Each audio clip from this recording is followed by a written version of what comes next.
Horas. Horas. Yang ketiga baru semakin semangat. Bapak Ibu saudara-saudari yang terkasih, Allah yang kita imani adalah Allah yang dekat, Allah yang tinggal di antara kita, bahkan Allah yang berada dalam hati kita.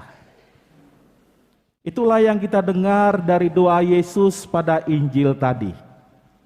Dengan amat jelas Yesus berdoa kepada Bapanya. Ya Bapa, biarlah mereka-mereka ini ada di dalam diriku, sama seperti aku berada bersama di dalammu. Sebuah pernyataan dan doa yang mau mengatakan jangan takut. Aku selalu berada bersamamu. Aku ada di antaramu. Bapak Ibu saudara-saudari yang terkasih, doa Yesus dalam Injil tadi mengatakan kepada kita bahwa Dia sungguh-sungguh amat mencintai kita.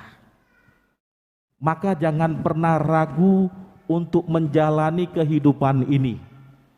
Walaupun tak dapat disangkal bahwa ada begitu banyak nestapa, duka, dan air mata yang kita hadapi dalam hari-hari kita. Itu jugalah yang dirasakan oleh Stefanus pada bacaan yang kita dengar. Sebagai Rasul Tuhan, Stefanus juga merasakan apa yang kita rasakan. Sakit, ditolak, dihina. Bahkan dalam bacaan pertama kita dengar dia menghadapi kematian dengan amat tragis. Tapi karena dia percaya bahwa Tuhan ada dan bersama dengan dia, maka kita dengar Stefanus berkata, "Ya Tuhan, biarlah ini terjadi padaku, dan jangan tanggungkan dosa ini kepada mereka." Itu doa Stefanus di akhir hajalnya, yang mau mengatakan, saya tidak takut, saya tidak gentar menghadapi apapun dalam hidup ini termasuk kematian. Karena apa? Karena Tuhan ada bersamaku. Bapak Ibu saudara-saudari yang terkasih, doa Yesus dan kisah Stefanus tadi dipertegas pula dalam bacaan kedua. Dalam kitab Wahyu dikatakan, hai kalian yang haus, datanglah, ambil air dan minum dariku. Hai kalian yang gundah gulana, datanglah, aku akan memberikan kelegaan kepadamu. Begitulah inti dari ketiga bacaan pada hari komunikasi sosial sedunia yang selalu dirayakan pada Minggu Paskah ke-7. Bapak Ibu saudara-saudari yang terkasih, ketiga bacaan yang memperlihatkan bagaimana Yesus ada dan bersama-sama dengan kita dan berada di dalam hati kita, dengan amat tegas mau mengatakan, aku bersama kalian. Sebuah ungkapan komunikasi yang jitu dari Yesus kepada kita.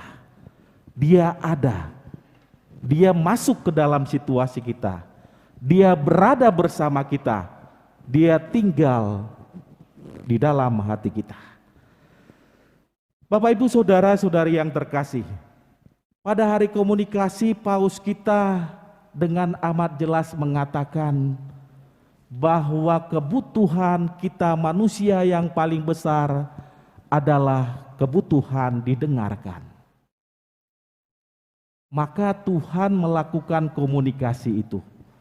Dia meninggalkan tahtanya, menjadi manusia sama seperti kita, lahir seperti manusia lainnya, mengalami sakit dan penderitaan, dan kemudian wafat.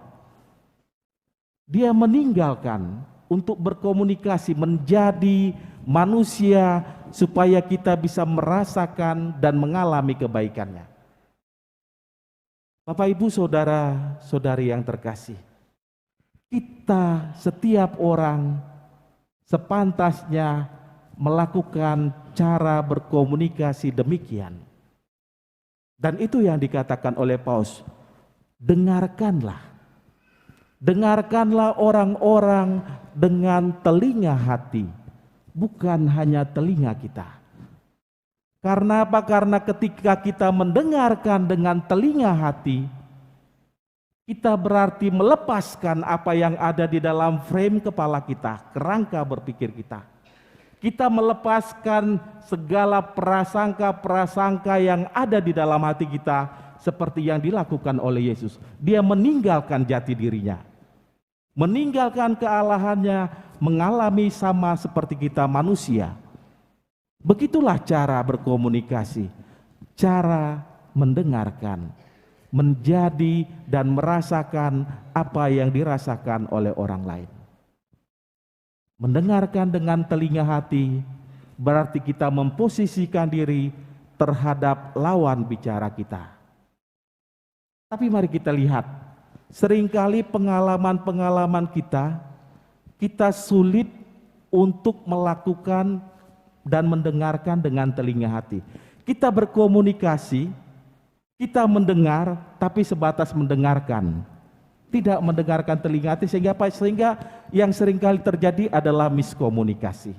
Seringkali konflik, seringkali perbedaan pendapat. Karena kita berkomunikasi dan mendengarkan, tapi kita tetap berdiri pada posisi kita masing-masing. Sebagai sebuah contoh, ada sepasang keluarga yang sudah sekian tahun belum memiliki anak. Kemudian suatu pagi istrinya memeriksa diri karena telat 3 bulan. Dan setelah dia periksa, hatinya berbunga-bunga. Tidak sabar, dia menantikan suaminya pulang. Dan ketika pulang, dia bilang, "Pak, ada berita gembira. Saya telat 3 bulan. Kita akan mempunyai anak. Tapi Papa jangan beritahu siapa-siapa ya. Cukup rahasia kita berdua. Nanti pada saatnya biar keluarga kita dan orang lain baru bergembira." "Baik," kata suaminya. Besoknya ketika suaminya kerja, datang petugas PLN ke rumah. Dia ketuk pintu. Ibu itu keluar. Petugas PLN bilang, "Bu, telat 3 bulan ya, Bu?" Si ibu kaget. "Loh, kok Bapak tahu?" "Iya, ada dalam catatan kami, Bu. Telat 3 bulan." Lah terus petugas PLN bilang, "Ini kartu nama, Ibu besok datang ke kantor, biar kita selesaikan di kantor saja." Gelisah ibu itu. Ini rahasia yang hanya diketahui dia dan suaminya. Ketika suaminya pulang, istrinya menyampaikan, "Pak, tadi petugas PLN datang, dia tahu saya telat 3 bulan. Lah terus?" "Iya, Papa besok harus ke kantor, ini kartu namanya." Besoknya dengan sedikit emosi bapaknya ke kantor. Ketemu dengan petugas itu di kantor dan bilang, "Saya mau bertemu Bapak ini yang kemarin ketemu istri saya." Lalu diarahkan dan ketemu dengan Bapak itu. "Pak, kok Bapak tahu kami telah 3 bulan ini?" Dia bilang, "Iya Pak, ada dalam catatan kami." Lah terus? "Ya, Bapak bayar saja supaya beres." Bapak ini berpikir, ini namanya pemerasan. "Kalau saya tidak bayar bagaimana?" "Bapak punya, kami putus." Si bapak makin sewot. "Loh, kok kalau saya punya diputus terus istri saya di rumah bagaimana?" "Ya bisa pakai lilin atau pakai senter." Tuh. Bapak Ibu saudara-saudari ini, begitulah cara kita berkomunikasi. Kita berkomunikasi, mendengarkan, tapi tetap berada pada posisi masing-masing. Yang terjadi adalah miskomunikasi. Yang petugas dia menyampaikan berdasarkan apa yang di dalam pikirannya, apa yang di dalam catatannya, yang di sebelah juga berpikir dan berbicara dengan apa yang ada dalam situasinya. Itulah yang seringkali terjadi dengan kita. Kita berkomunikasi, kita mendengarkan dengan telinga, tapi sesungguhnya kita belum mendengarkan dengan telinga hati. Karena apa? Karena kita masih tetap berdiri di posisi kita. Maka Paus Fransiskus pada hari komunikasi sosial hari ini dengan tegas mengatakan, kebutuhan setiap orang adalah didengarkan dengan telinga hati. Dengarkanlah pasanganmu dengan telinga hati. Dengarkanlah anak-anakmu dengan telinga hati. Dengarkanlah orang-orang di sekitarmu dengan telinga hati. Yang berarti lepaskan kerangka-kerangka berpikirmu. Lepaskan prasangka-prasangka yang ada di dalam hatimu. Lepaskan semua ekspektasi-ekspektasimu dan hadirlah di dalam diri dan posisi orang-orang yang berkomunikasi denganmu, sehingga kita bisa mengetahui apa yang mau dia sampaikan, apa yang dia butuhkan, dan kita pun dapat melaksanakan dan memenuhinya. Begitulah kita memulai dari keluarga kita, dari gereja mini kita. Dengarkanlah pasanganmu dengan telinga hatimu. Dengarkanlah anak-anakmu dengan telinga hatimu. Dengarkanlah rekan-rekanmu dengan telinga hatimu. Dan percayalah, hidup ini menjadi damai dan penuh sukacita. Dan percayalah, keluargamu akan menjadi bahagia dan aman sentosa. Semoga Tuhan memberkati kita untuk menjadi pelaku-pelaku komunikator ulung, menjadi manusia-manusia pendengar yang mendengarkan siapapun dengan telinga hati. Tuhan memberkati kita semua.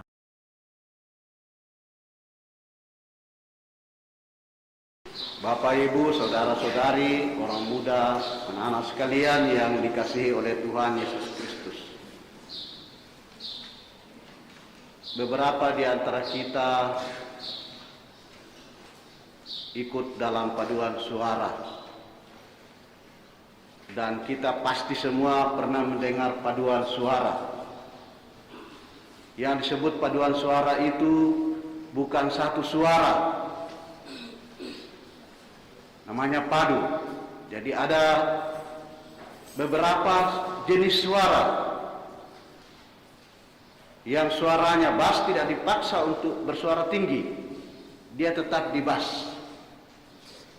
Yang punya suara tinggi menyanyikan tenor, sopran menyanyikan sopran, suara yang sering disebut suara satu, alto. Ketika semuanya menyanyi seperti yang diminta di dalam lagu yang sama, maka kita akan mendengar nyanyian yang bagus. Tidak satu suara, tetapi bagus, harmonis. Kita senang mendengarnya.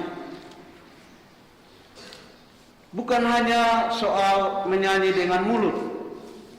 Di situ juga sudah ditentukan tanda-tanda.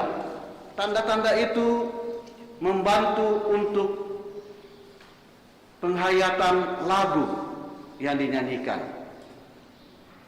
Orang yang menyanyi saja dengan mulutnya seenaknya pasti tidak kedengaran bagus.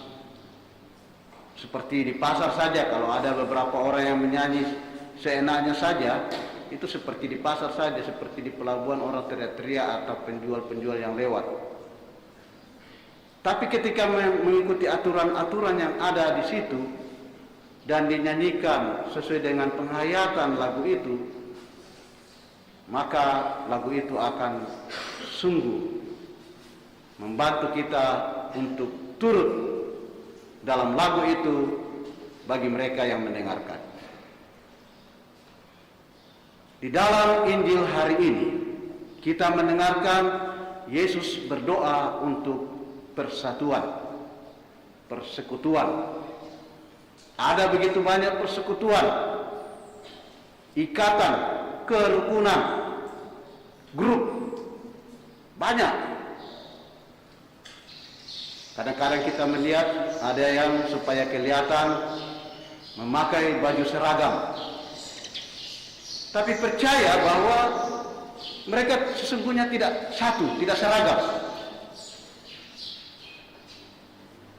Masing-masing orang ada yang putih, ada yang hitam, ada yang seperti saya, coklat, atau mungkin ada yang warna lain, keriting. Jangan dipaksakan lurus. Memang ada di pelurus rambut, tapi jangan paksakan yang keriting, kasih lurus supaya kita seragam. Atau yang lurus kasih keriting supaya kita seragam. Tidak. Kalau demikian ini persekutuan palsu. Persekutuan yang dimaksudkan ialah bahwa masing-masing orang memiliki suatu semangat, spirit. Dan spirit yang diminta seperti yang di dalam Injil didoakan oleh Yesus adalah untuk memuliakan Tuhan.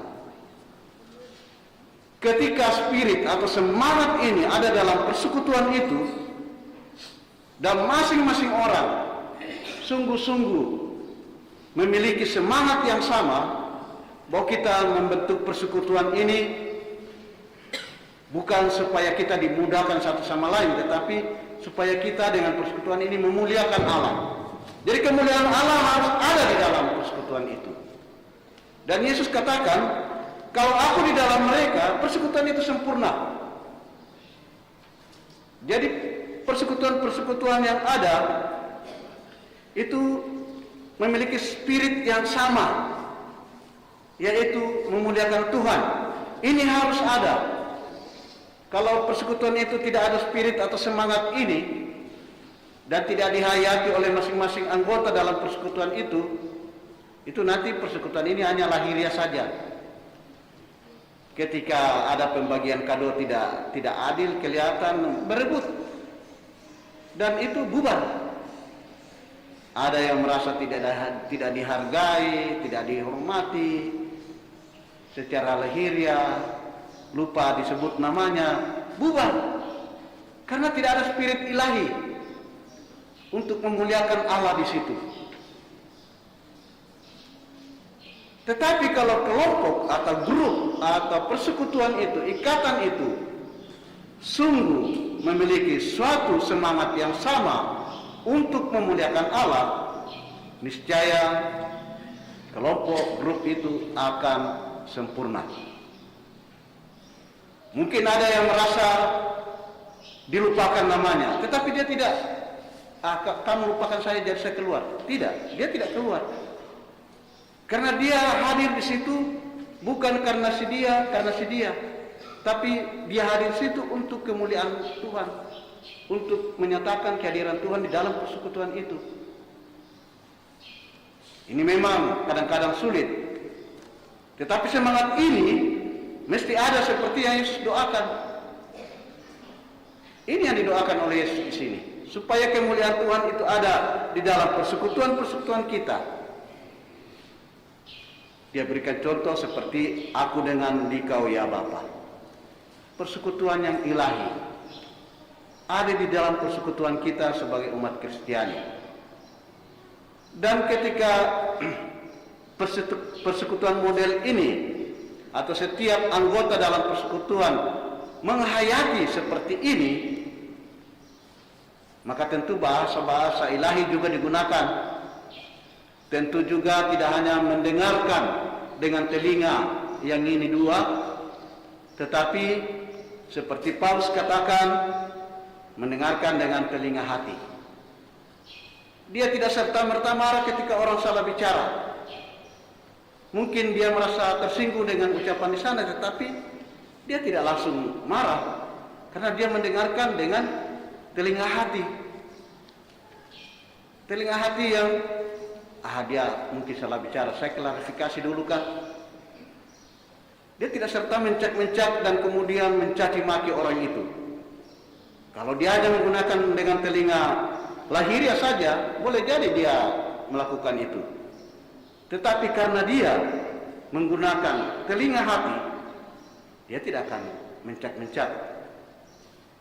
Dia akan menggunakan bahasa ilahi untuk mengadakan klarifikasi. Tadi kamu salah sebut kah? Oh iya, saya salah sebut tadi. Tapi kalau sudah mencak-mencak dan kemudian marah-marah, orang minta maaf pun tidak akan dimaafkan. Karena dia hanya menggunakan telinga lahiriah. Dan semangat kemuliaan Tuhan tidak ada di dalam dirinya dalam persekutuan itu.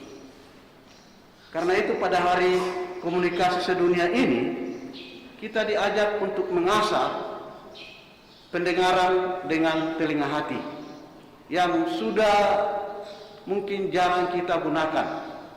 Kita lebih mudah telinga ini mendengar, lalu kemudian gosip juga sana sini.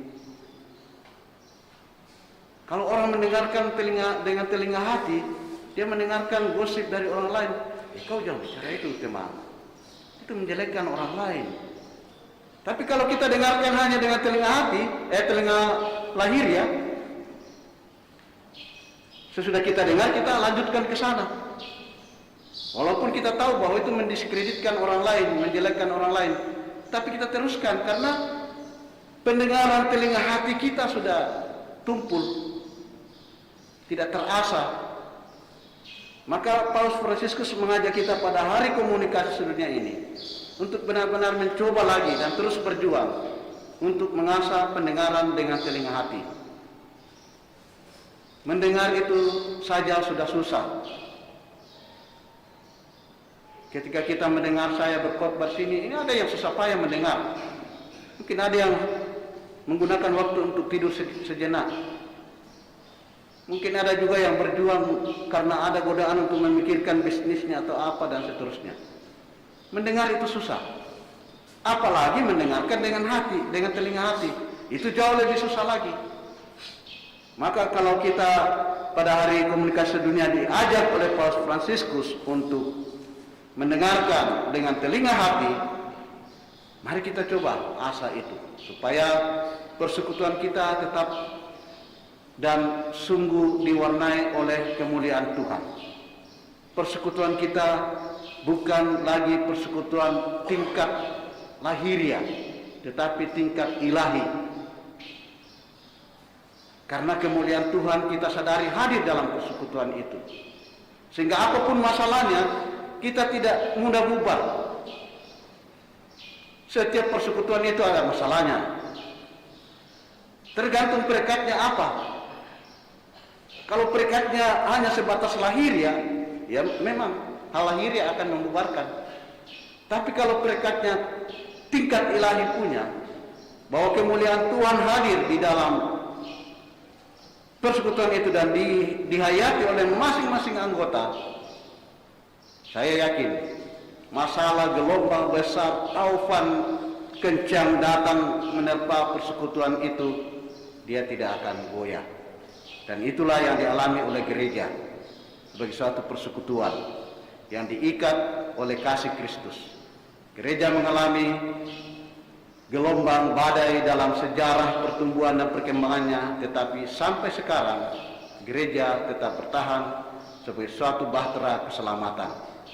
Semoga persekutuan-persekutuan kita pun sungguh diresapi oleh daya ilahi, sehingga kemuliaan Tuhan menjadi alasnya, menjadi dasarnya, dihayati oleh masing-masing anggotanya, sehingga tetap kuat dan bertahan, mewartakan keselamatan kepada sesama.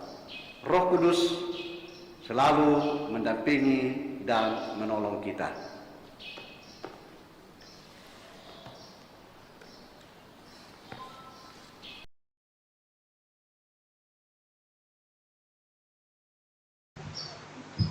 Komunikasi menjadi sarana pemersatu dan sarana keselamatan. Bapak, Ibu, Saudara dan Saudari, umat Allah yang terkasih di dalam Kristus. Komunikasi menjadi salah satu unsur penting dalam kehidupan kita. Sebagai makhluk sosial, manusia membutuhkan manusia yang lain. Dalam hidup bersama, kita membutuhkan orang lain dan juga membutuhkan yang namanya komunikasi. Di era sekarang ini, komunikasi menjadi hal yang tidak asing lagi bagi manusia. Dengan munculnya berbagai alat komunikasi, semakin mudah memudahkan manusia untuk membangun suatu komunikasi yang baik. Namun kadangkala manusia lupa akan manusia yang lain. Karena begitu canggih peralatan komunikasi membuat manusia lupa bahwa ada manusia yang lain yang juga membutuhkan komunikasi, membutuhkan pendampingan, dan membutuhkan pembicaraan, dialog satu dengan yang lain. Kadangkala dalam hidup kita sebagai manusia, dalam kehidupan sehari-hari, ketika kita sedang berbicara dengan orang yang ada di sekitar kita, kadangkala ada telepon yang masuk, kita lebih mementingkan orang yang telepon daripada orang yang ada di sekitar kita. Kita mendekatkan yang jauh dan menjauhkan yang ada di dekat kita. Kadangkala juga kita sibuk dengan peralatan komunikasi kita, sehingga komunikasi antar manusia, antar pribadi kadangkala tidak berjalan dengan baik. Kita kurang mendengarkan orang-orang yang ada di sekitar kita. Saudara dan saudari yang terkasih, komunikasi itu penting.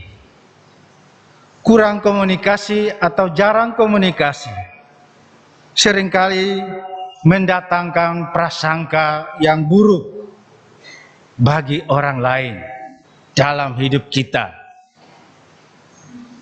Misalnya dalam kehidupan keluarga, tidak ada komunikasi. Yang satu kerja di tempat lain, yang satu kerja di tempat yang lain, yang berjauhan. Kalau tanpa suatu komunikasi, akan muncul prasangka-prasangka yang buruk, yang juga seringkali menimbulkan persoalan-persoalan dalam keluarga, saling curiga satu terhadap yang lain. Bacaan pertama pada pagi hari ini memberikan kepada kita tentang komunikasi yang kurang berjalan baik. Stefanus yang dihadapkan pada pengadilan akhirnya harus dirajam dengan batu sampai mati. Pembelaan dirinya tak didengarkan oleh sang pengadil. Kesaksiannya tentang Yesus Kristus tidak didengarkan. Kesaksian imannya tidak dihiraukan. Akhirnya ia harus mati demi membela imannya akan Yesus Kristus. Saudara dan saudari yang terkasih, bacaan Injil pada hari ini juga memberikan suatu gambaran kepada kita tentang cara berkomunikasi yang baik dengan Tuhan. Doa menjadi sarana yang ampuh untuk membangun komunikasi kita dengan Tuhan. Dalam bacaan Injil kita mendengar bahwa Yesus berdoa bagi murid-muridnya dan juga bagi kita, memohon kepada Bapa untuk kesatuan umat Allah yang percaya kepadanya. Bapa yang kudus, bukan untuk mereka ini saja aku berdoa, tetapi juga untuk orang-orang yang percaya kepadaku oleh pemberitaan mereka, supaya mereka semua menjadi satu, sama seperti Engkau ya Bapa ada di dalam aku dan aku di dalam Engkau, agar mereka juga ada di dalam kita, supaya dunia percaya bahwa Engkaulah yang telah mengutus aku. Yesus berdoa bagi kesatuan, bagi persatuan kita sebagai umat Allah. Sebagai pengikut-pengikut Kristus, kita hendaknya menjadikan doa sebagai sarana komunikasi yang mempersatukan kita sebagai umat Allah. Kesatuan Allah Tritunggal hendaknya juga menjadi kesatuan kita sebagai umat Allah. Kesatuan Allah Tritunggal yang kekal, yang tak terpisahkan satu dengan yang lain, juga hendaknya menjadi kesatuan yang kokoh bagi kita umat Allah di mana saja kita berada, baik di dalam gereja, paroki, di dalam kombas-kombas, juga di dalam keluarga, di dalam kelompok komunitas kita. Bagaimana kita mau membangun persatuan, membangun kesatuan dengan menjadikan Allah Tritunggal sebagai dasar bagi pembangunan iman kita. Doa menjadi sarana pemersatu kita dan juga sarana menuju kepada keselamatan. Saudara dan saudari yang terkasih di dalam Kristus, hari ini Gereja Katolik sedunia merayakan Hari Komunikasi Sosial Sedunia yang ke-56 dengan tema mendengarkan dengan telinga hati. Dalam pesannya, Paus Fransiskus mengajak kita untuk mendengarkan satu sama lain. Paus mengajak kita untuk mendengarkan satu terhadap yang lain. Orang tua mendengarkan anak, anak juga mendengarkan orang tua. Kita mendengarkan satu sama lain di dalam komunitas-komunitas basis kita, sehingga tidak hanya satu orang yang monopoli pembicaraan di dalam kombas-kombas kita. Kita bicara bersama, saling mendengarkan satu sama lain. Barangkali selama ini kita lebih memonopoli pembicaraan, lebih banyak berbicara. Di Hari Komunikasi Sosial Sedunia ini, kita diajak oleh Paus Fransiskus untuk membuka telinga kita, juga membuka telinga hati kita untuk mendengarkan orang lain, untuk mendengarkan apa yang menjadi keluhan, apa yang menjadi harapan, apa yang menjadi cita-cita untuk kemajuan bersama. Kita diajak untuk mendengarkan satu terhadap yang lain, untuk melatih diri kita untuk menjadi seorang pendengar yang baik. Kita memulai dengan hidup rohani. Bagaimana kita mau melatih diri kita untuk hening, melatih diri kita untuk mendengarkan sabda Tuhan, meresapkan dalam hati kita, supaya ketika hati kita sudah terlatih untuk mendengarkan, kita juga dapat menerapkannya dalam kehidupan kita sehari-hari. Bapak, Ibu, Saudara dan Saudari, umat Allah yang terkasih di dalam Kristus. Bacaan-bacaan pada hari ini mengajak kita untuk senantiasa membangun komunikasi yang baik satu terhadap yang lain.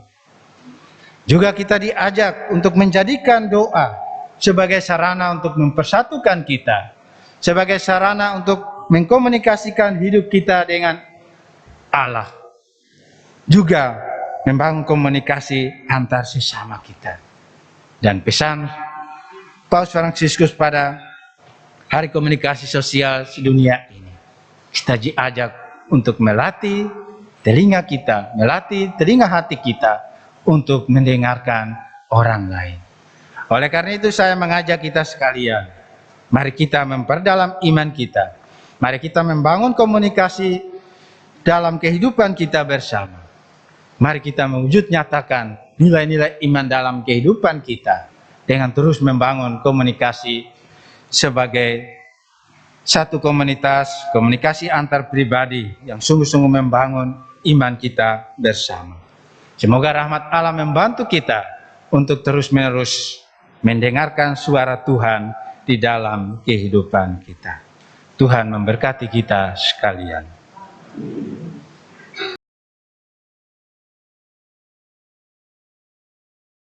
Saudara-saudari yang terkasih,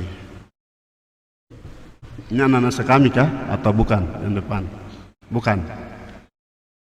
Ya. Hai. Halo. Baru yang suara di sebelah itu bukan sekami. Mantap anak-anak sekami. Ya. Sudah mulai, corona sudah mulai ada jarak dengan kita. Dia juga mungkin bosan ya. Jadi anak-anak bisa berkumpul bersama ya, dengan keluarga-keluarga semuanya. Bapak Ibu Saudara-saudari sekalian, bacaan-bacaan hari ini bicara tentang komunikasi. Pas hari komunikasi juga jadi hari komunikasi sedunia yang ke-56. Tema yang Paus Fransiskus ambil itu terkait mendengarkan dengan telinga hati. Telinga hati ya. Itu maksudnya mendengarkan tidak main-main. Mendengarkan dengan baik. Bukan dengar di sini tembus di sini dan tidak tahu apa yang masuk di dalam hati kita. Ya. Poin mendengarkan juga sangat penting dalam kehidupan kita. Apapun pekerjaan kita. Dalam keluarga, di dalam kombas, di dalam paroki kita, juga di tempat kita kerja. Kalau kita tidak dengar baik, bisa salah jalan atau masuk jurang. Jangan lewat situ ya, di situ bahaya. Lewat yang sini saja. Dia sikat lewat sana. Akhirnya dia sendiri yang celaka karena tidak mendengarkan dengan baik. Jadi ini hal sepele tapi penting juga. Ya. Di hari komunikasi ini, Yesus juga berdoa kepada Bapaknya. Malu kalau kita ini pemalas doa ya. Kalau jarang berdoa, Yesus saja berdoa kepada Bapaknya. Yesus Sang Juru Selamat, Sang Tuhan yang maha itu, maha segala-galanya. Dia berdoa kepada Bapaknya. Dia memohon petunjuk dari Bapaknya supaya karya pewartaannya itu berhasil. Karya pewartaannya itu menyentuh umat manusia. Kita ingat waktu Yesus memilih 12 rasul, dia berdoa juga supaya jangan asal pilih. Dia mohon kepada Bapaknya. Dia pilih 12 rasul. Kita juga ingat waktu dia sebelum ditangkap di Taman Getsemani, dia juga berdoa seperti menangis rasanya ya. Berdoa. Yesus berdoa kepada Bapaknya. Yesus yang kita sembahin, Yesus yang kita muliakan, Sang Juru Selamat. Dia juga memberikan contoh bagi kita umatnya, bagi kita pengikutnya. Dia juga berdoa untuk para rasul, para muridnya, tapi juga kita pengikut-pengikutnya. Supaya apa? Supaya kita tetap bersatu ya. Supaya kita memiliki hubungan yang mesra dengan Tuhan. Jangan lupa Tuhan, itu maksudnya. Hidup senang-senang lalu lupa Tuhan. Dan susah baru Tuhan. Itu ada cerita lucu, ada satu video yang viral itu. Ada anak kecil satu dengan bapaknya sedang menyanyi. Dia menyanyi tentang, oh Tuhan tolong. Bapak ini menyanyi waktu susah baru minta tolong kepada Tuhan. Waktu senang, beta mabuk. Jangan susah baru berdoa, itu maksudnya. Itu lucu tapi ada pesan juga ya. Bapak Ibu, berdoa itu penting. Yesus saja berdoa, itu maksudnya. Baru kalau kita tidak tahu berdoa, tidak biasa berdoa, apalagi tidak aktif di kombas, saya tidak mau ke kombas. Nanti susah baru cari pengurus kombas. nanti Kombas ke pengurusnya pusing juga. Dia ini tidak biasa masuk gereja baru, atau tidak biasa aktif di Kombas. Itu Bapak Ibu yang tahu karena kalian yang alami di lapangan ya. Berdoa, persekutuan, kebersamaan ya, dalam suka maupun duka. Bukan hanya senang saja. Yesus mendoakan kita supaya kita saling mendukung, saling mendoakan, supaya kita bersatu, tidak tercerai-berai ya. Di dalam Allah Bapa, Allah Putra, dan Allah Roh Kudus. Bapak, Ibu, Saudara, dan Saudari sekalian, karena Yesus berdoa untuk para muridnya, juga kepada kita, warta tentang Yesus Kristus itu sampai ke tanah Papua, sampai di kampung-kampung sana, Paniai ya, Timika, semua di tanah Papua, warta tentang Yesus itu. Karena Yesus menyertai kita, menyertai para pewarta-pewarta, katekis-katekis. Kita semua juga adalah pewarta-pewarta yang menyebarkan kasih Tuhan itu. Bukan hanya orang-orang tertentu, kita semua adalah pewarta-pewarta. Kita semua adalah komunikator-komunikator yang berbicara kepada sesama kita hal-hal yang baik. Bapak, Ibu, Saudara, dan Saudari sekalian, bacaan pertama, Stefanus siap mati demi imannya kepada Yesus Kristus. Dia tidak menyangkal imannya. Dia mempertaruhkan nyawanya hanya karena membela iman kepada Yesus Kristus. Dan kita tahu dia itu martir pertama dalam gereja Katolik. Dia diakui sebagai martir pertama. Karena Tuhan menyertai dia, dia percaya bahwa Yesus itulah yang dia wartakan adalah sang penyelamat, jalan kebenaran dan kehidupan. Dia dirajam dengan batu, tetapi dia tetap setia kepada iman akan Yesus Kristus. Bahkan dia ambil contoh teladan Yesus. Dia masih mendoakan para pembunuhnya itu. Dia katakan demikian, Tuhan, janganlah tanggungkan dosa ini kepada mereka. Padahal dia sedang dirajam ini. Padahal dia sedang dipukul, dibunuh, dihantam di situ sampai mati. Tetapi dia masih mendoakan para pembunuh itu, Tuhan, jangan tanggungkan dosa ini kepada mereka. Seperti yang Yesus buat waktu dia di kayu salib mendoakan para argojo yang membunuhnya, yang memukul dan membunuhnya. Bapak, Ibu, Saudara, dan Saudari sekalian, di zaman sekarang kita jadi martir tidak harus seperti Stefanus tadi. Kita bawa warta tentang Yesus Kristus, lalu kemudian orang tidak senang dengan kita. Pasti ada dalam kehidupan kita, apalagi di negara ini ya. Jago-jago bilang Undang-Undang 45 kebebasan beragama, tetapi prakteknya, tindakan nyatanya apa? Melarang orang bangun gereja. Ini apa ini? Ya, kebebasan beragama macam apa? Kita lihat banyak berita ya yang viral, dilarang bangun gereja. Lalu negara ini hanya satu agama saja. Teorinya oke, tapi prakteknya itu orang muak juga. Ya, orang tidak senang, banyak yang tidak simpati. Karena itu tadi, tindakan-tindakan yang berlawanan, tidak menghargai sesama umat beragama. Bapak, Ibu, Saudara, dan Saudari sekalian, kita tidak harus menjadi martir seperti Stefanus. Saya siap dibunuh, pastor atau ketua Kombas atau katekis di situ kalau ada. Saya siap mati. Tidak berlebihan juga.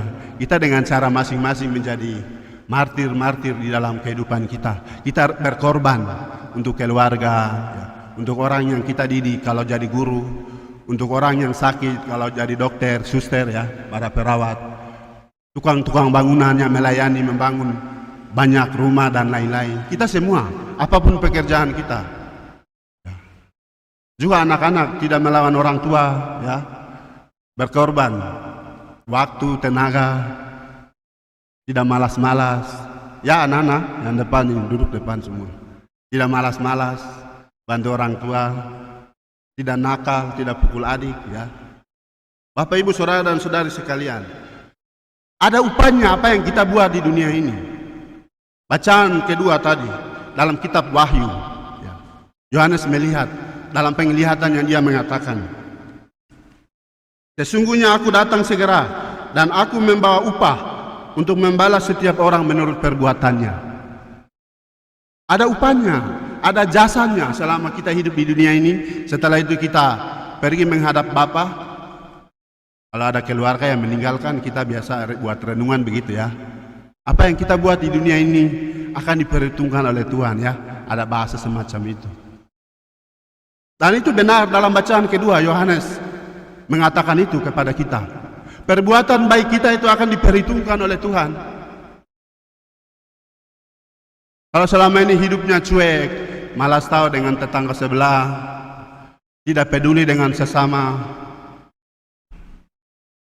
juga di tempat kerja selalu sewenang-wenang buat sesuatu, tidak menghargai karyawan, atau karyawan juga bikin tahu-tahu. Apapun pekerjaan kita dalam kehidupan ini, kita saling menghargai satu dengan yang lain, saling mengasihi. Dan itulah yang akan kita bawa, perbuatan-perbuatan baik kita, amal kita itu. Lalu kalau orang tanya, lalu kalau orang yang buat jahat baru meninggal, ya itu yang dia bawa. Tapi kalau penjahat yang bertobat seperti Saulus itu, yang jadi Paulus, ketika dia bertobat, pertobatan itu yang dia bawa. Tidak bisa bilang, tidak adil, dia selama hidupnya jahat, bunuh orang banyak. Tetapi kalau dia sudah bertobat dan menghadap Bapa, pertobatan itu yang dia bawa. Jadi kita masih diberi waktu untuk bertobat. Kalau selama ini jadi pengacau di tempat kita hidup bersama, jadi provokator, buat orang membunuh orang di sini, banyak orang ya yang meninggal atau mati tiba-tiba. Di Papua ini banyak yang begitu. Apalagi pejabat-pejabat ya, tiba-tiba mati di hotel, di mana lagi, di banyak tempat. Jangan sampai ada orang-orang, jangan sampai ya. Atau juga karena kehidupan kita yang mungkin tidak berkenan. Tuhan masih memberi kesempatan kepada kita untuk berbuat baik ya. Apapun pekerjaan kita, dengan perbuatan baik kita itu akan diperhitungkan oleh Tuhan. Bapak Ibu Saudara dan Saudari sekalian, iman kita kepada Kristus juga tidak sia-sia. Ada buahnya, ada gunanya, ada manfaatnya yang kita akan bawa. Siapa yang percaya kepada Yesus Kristus akan memperoleh keselamatan. Itu iman kita percaya itu. Mari Bapak Ibu Saudara-saudari sekalian, kita mengedepankan komunikasi yang baik. Kita menjadi komunikator yang baik. Mulai dari keluarga, di Kombas, di paroki, juga di tempat kita kerja. Yesus juga berkomunikasi dengan Bapaknya, berdoa kepada Bapaknya agar Dia selalu menyertai kita, umatnya ini, agar kita selalu bersatu, bersama, saling mengasihi satu dengan yang lain. Sehingga dengan cara komunikasi yang baik, kita akan sukses, kita akan membahagiakan satu dengan yang lain. Kalau sebaliknya yang terjadi, maka kehancuran rumah tangga bisa terjadi. Aku tidak senang di tempat kita kerja juga bisa terjadi kalau komunikasinya tidak bagus. Dan juga komunikasi yang membuat orang kecewa ya, membuat orang jauh dari hubungan dengan sesama yang ada di tempat kita. Mari kita membangun komunikasi yang baik. Jangan sampai bicara lain, buat lain. Itu kan banyak ya di Papua. Jangan sampai itu yang terjadi. Bicara di mulut lain, tapi tindakan nyata lain. Jangan sampai itu yang terjadi. Mari kita hening sejenak. Kita resapkan sabda Tuhan di dalam diri kita masing-masing.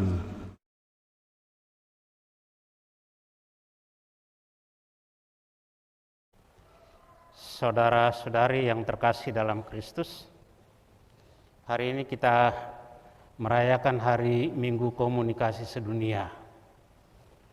Dalam ilmu komunikasi dikatakan bahwa ada 4 unsur yang dapat membentuk sebuah proses komunikasi berjalan dengan baik, yakni visualisasi, gestikulasi, kata tertulis, dan kata terucap.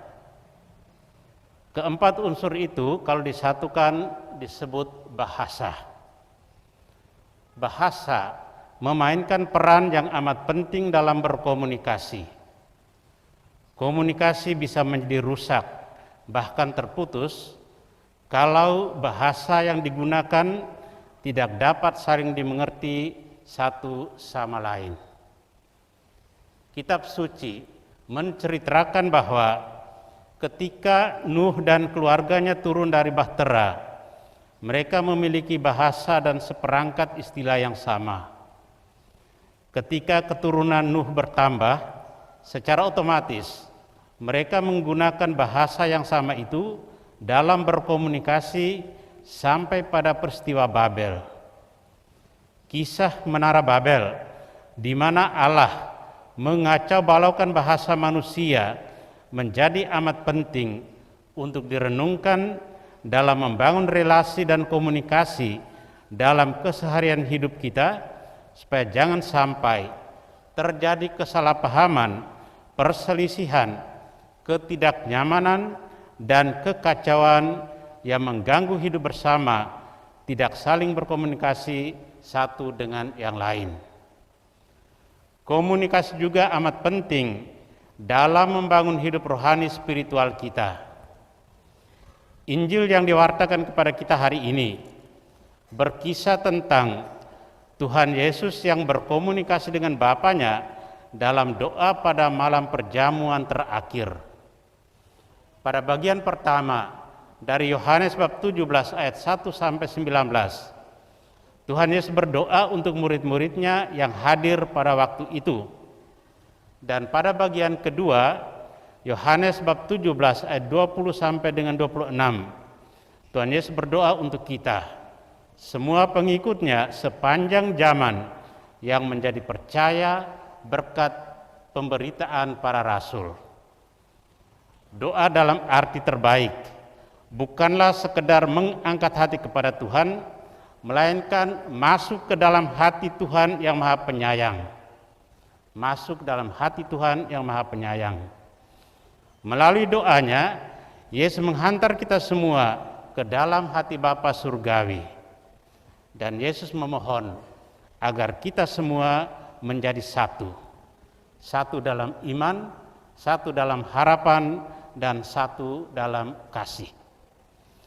Persatuan ini punya satu tujuan dengan 3 aspek.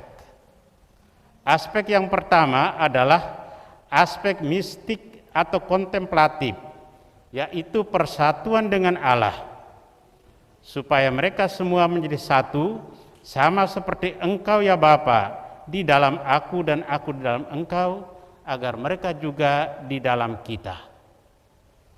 Aspek kedua, aspek misioner, yaitu penyaksian iman terhadap sesama, agar dunia percaya bahwa Engkaulah yang telah mengutus aku. Dan aspek ketiga, aspek keselamatan abadi.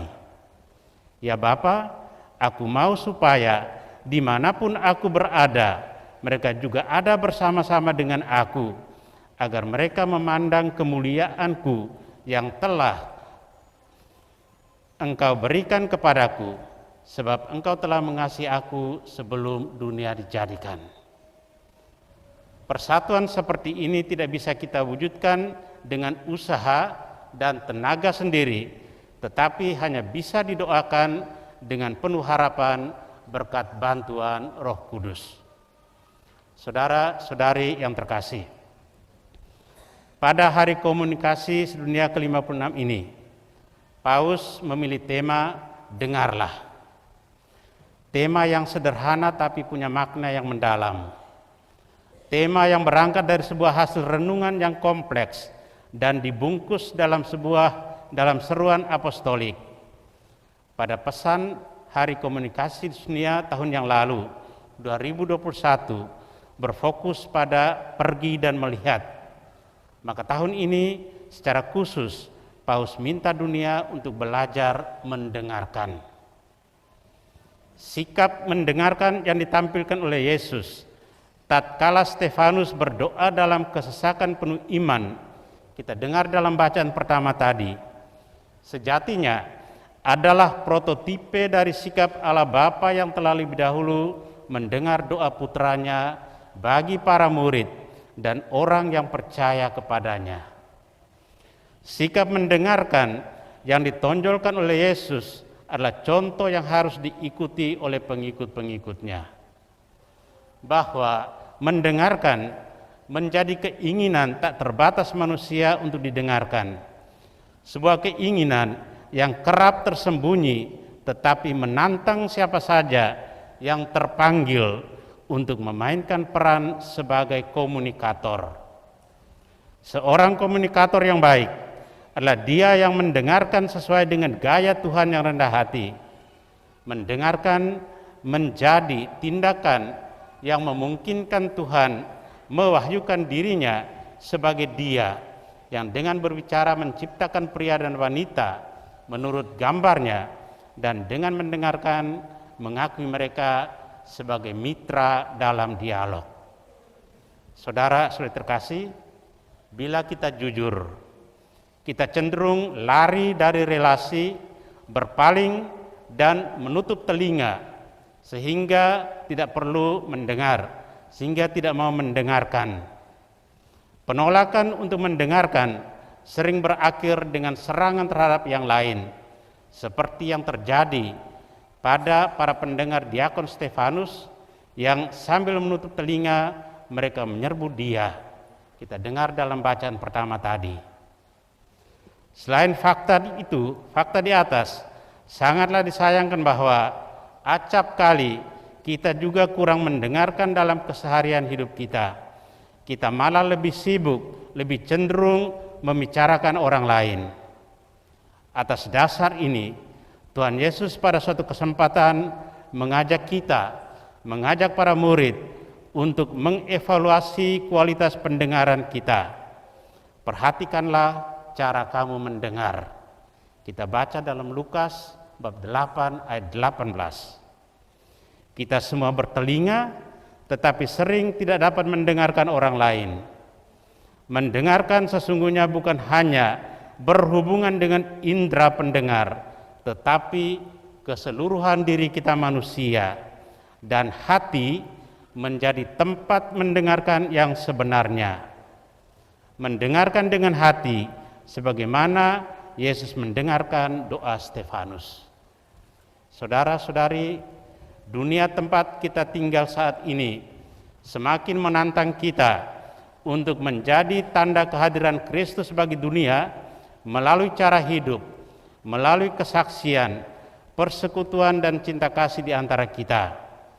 Oleh karena itu, kita mesti disadarkan terus bahwa komunikasi yang baik dengan Allah dan dengan sesama akan membuahkan persatuan dan kerukunan, cinta kasih dan keselamatan kekal sebagaimana yang didoakan oleh Yesus sendiri. Semoga sabda Tuhan yang kita dengarkan, yang kita renungkan hari ini memberikan inspirasi dan semangat baru bagi kita dalam pergumulan dan perjuangan hidup kita di tengah dunia zaman ini. Semoga demikian.